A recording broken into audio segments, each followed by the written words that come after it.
Hello everyone, Superfan MissyZ here. It is late Sunday evening. I'm doing my weekly babble here for BigBrotherGroup.com. It has been a crazy week in the Big Brother house. I have my notes all written down, so let's go ahead and get right to it. We've had our very first week of Big Brother, and I can say I was so wrong with my first impressions.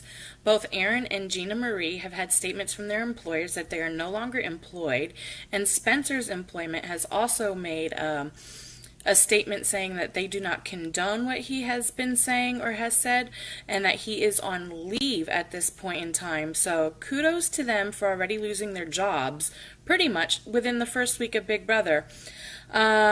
Spencer, I have a really hard time talking about Spencer because all I can envision is him walking down that spiral staircase from the HOH room and pulling out his penis.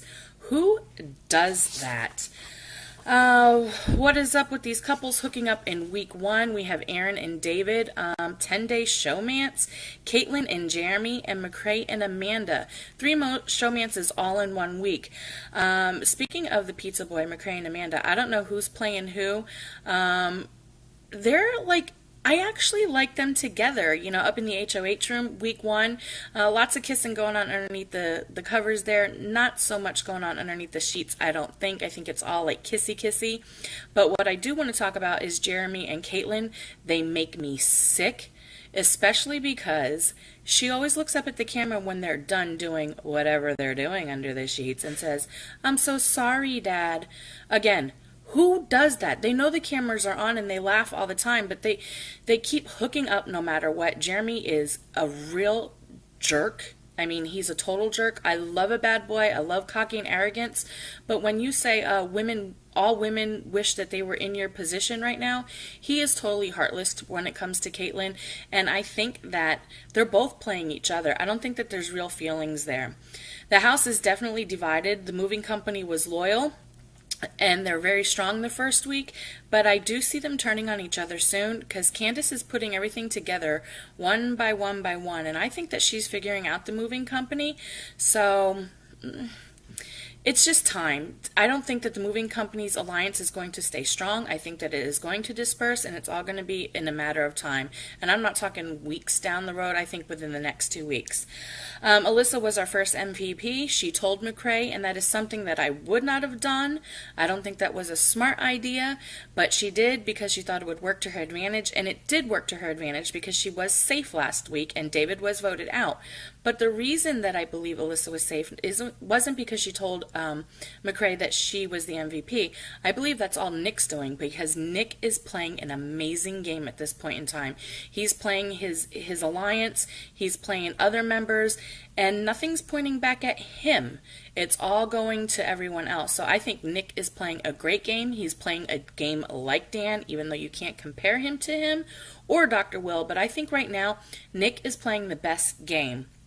In the first eviction, Alyssa was safe from eviction. Like I said, David left the game. Why? Because of Nick. He's also playing a hide-and-seek game, Nick, with Gina Marie and Jesse. That poor guy, he's so focused on the game that he's leaving the showmances aside.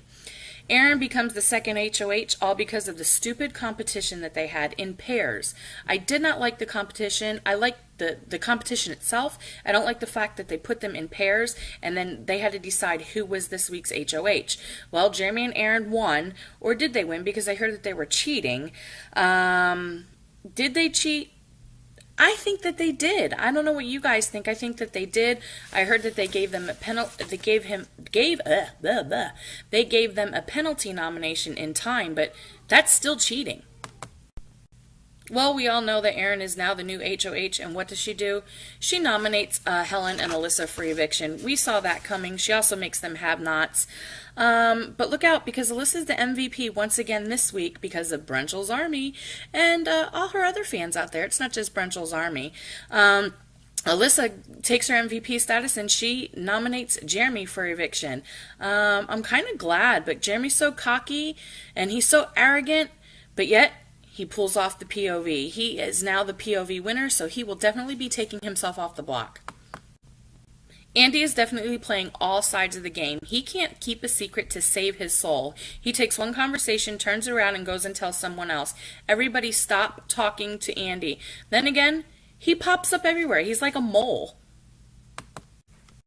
In my opinion, Howard and Judd are both playing the best game so far, besides Nick. Nick's playing the game, but Howard and Judd are laying back, laying low. You don't hear too much about them.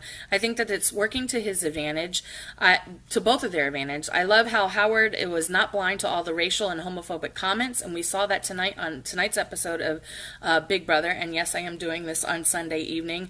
I didn't think that CBS was going to go there and touch that, but they did, and I love how they pretty much had Howard do it, but he did it right. You know what I mean? I think Howard should be this week's MVP, to be quite honest. If you're not going to vote for Alyssa, I think Howard, Judd, or Nick actually, and Helen.